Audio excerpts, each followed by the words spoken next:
नमस्कार दोस्तों मैंने बहुत बार टेक्नोलॉजी की ऊपर जो न्यूज़ दी और मैंने एनवीडिया पे बहुत बार बात की, बहुत एपिसोड्स बनाए और मैंने कहा कि एक दिन ऐसा आएगा कि एनवीडिया दुनिया की नंबर 1 कंपनी बन जाएगी। अभी तक दुनिया की नंबर 1 कंपनी मार्केट वैल्यू के अंदर या मोस्ट वैल्यूबल कंपनी थी वो माइक्रोसॉफ्ट थी, विंडोज़ आप समझ ही गए होंगे, बिल गेट्स।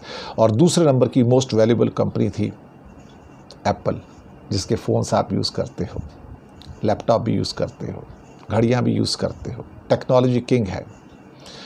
और तब मैंने कहा था कि एक कंपनी सेमीकंडक्टर की, ओरिजिनली तो देखा जाए ताइवान की, लेकिन अब अमेरिकन पूरी की पूरी, उसका मार्केट वैल्यू एप्पल को क्रॉस कर गया और हो गई 3.1 ट्रिलियन डॉलर की value. 3.1 trillion dollar. 3.1 trillion dollar पूरे भारत के जीडीपी से थोड़ा सा कम है, थोड़ा सा। एक कंपनी अमेरिका के अंदर इतनी बड़ी हो गई कि उसने एप्पल को बीट कर दिया। मैं भी आज जब खबर पढ़ी तो मैं भी थोड़ा हैरान हुआ। वो ग्राफिक प्रोसेसिंग यूनिट बनाती है और उनके जो सेमीकंडक्टर्स हैं बेसिकली वो उस लेवल पे बना रहे हैं जहाँ पर दुनिया में कोई उस किस्म की जो टेक्नोलॉजी कोई नहीं बना सकता है। कहते हैं कि चाइना इस टाइम 30-40 एनएम के चिप्स बना रहा है, जो कि इंडिया भी अब 40 के बनाएगा टोटल मिला के। जो इंडिया में टेक्नोलॉजी आ रही 40 एनएम की है, उसके नीचे 30 एनएम आता है, फिर नीचे 20 एनएम आता है।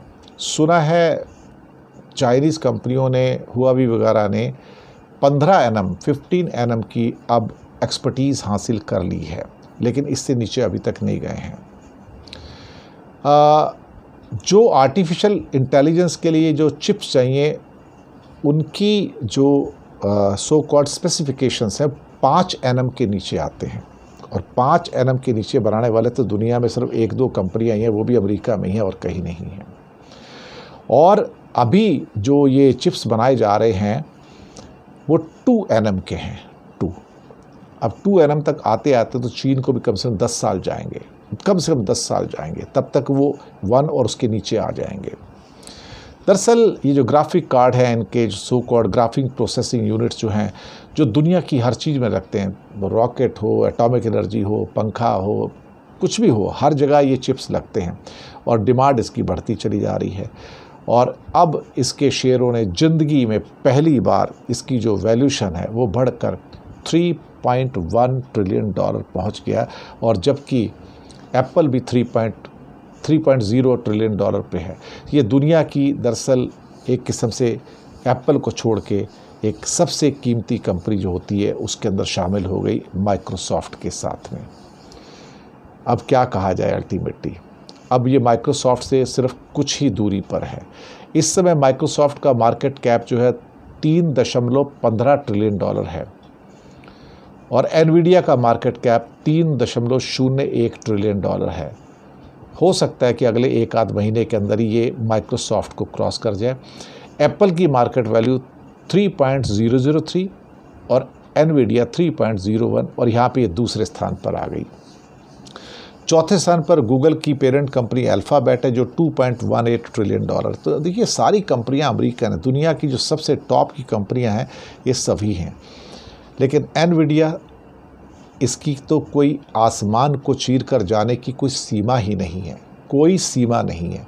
ये कहाँ पहुँचेगा भगवान जाने। This is the power of technology, और this the power of Nvidia, this the magic of Nvidia. और कोई सोचे कि एनवीडिया किसी को अपनी टेक्नोलॉजी पास ऑन करे, नहीं करता साहब, नहीं करेगा, ज़िंदगी में कभी नहीं करेगा। कहाँ ये 2 एनएम के चिप्स बना रहा है, कहाँ हिंदुस्तान जो चिप्स बनाएगा वो मोटे 40 एनएम वाले बनाएगा, जिसकी डिमांड तो है दुनिया में, लेकिन वो रफ़ किस्म के प्रोडक्ट्स में है। जो फाइनेस्ट प्रोडक्ट्स में जहाँ कीमत मिलती है, अब इनके एक जीपीयू यूनिट की जो कीमत है मार्केट में वो $30,000 से $50,000 है एक यूनिट की।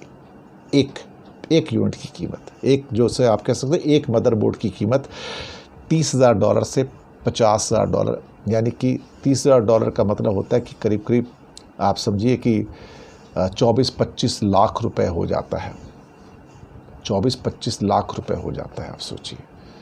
इतना महंगा एक एक ग्राफिक प्रोसेसिंग यूनिट है, 24-25 लाख, 30 लाख, 40 लाख, 50 लाख, ये कीमत है एक मदरबोर्ड की। और उसकी डिमांड इतनी ज़्यादा है कि वो उसको पूरा ही नहीं कर पा रहा है।